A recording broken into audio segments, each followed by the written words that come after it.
Okay, so first of all, pretty sure you're using the wrong version of that material. I need to get you the newer one because you'll see that this texture has a different label.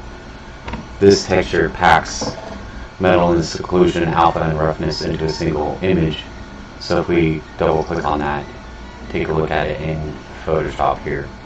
We'll look at our channels. Red is our metalness. The grass is not metal at all, so we're going to give that value of 0. The road is going to have varying levels of metalness, from 1 all the way down to kind of a medium gray and even some dark gray spots.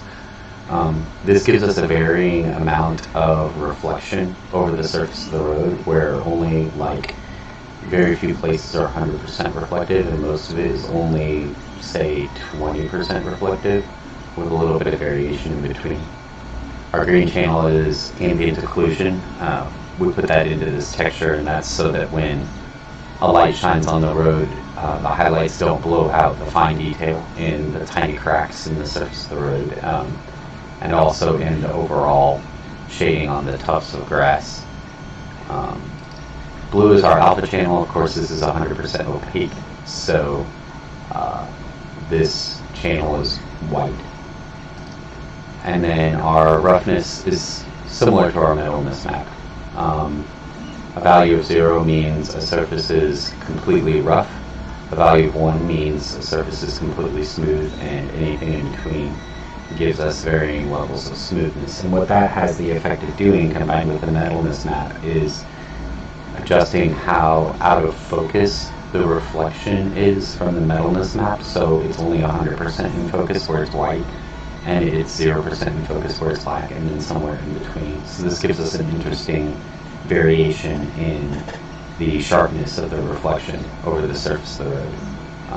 Another good example are these puddles right here. You'll notice that they're super sharp and very reflective in the center, but the reflection falls off towards the edges as it also becomes more transparent to blend in with the rest of the environment.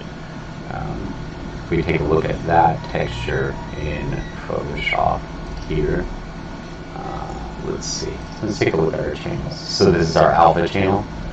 It's mostly opaque in the center, not 100% of course, but mostly. And then that fades to a very dark gray around the edges, which gives us a nice smooth faded transparency.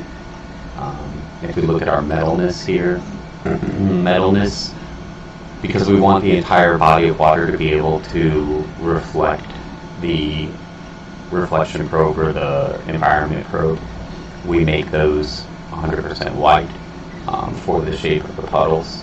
I have this little stippling around the edges here because that helps it to blend in a little better rather than just using like a clean line. It's water, so there's no ambient occlusion, so we're going to leave that 100% white. And if we come down here and we look at our roughness map, we can see that it's sort of a mixture between our transparency and our metalness.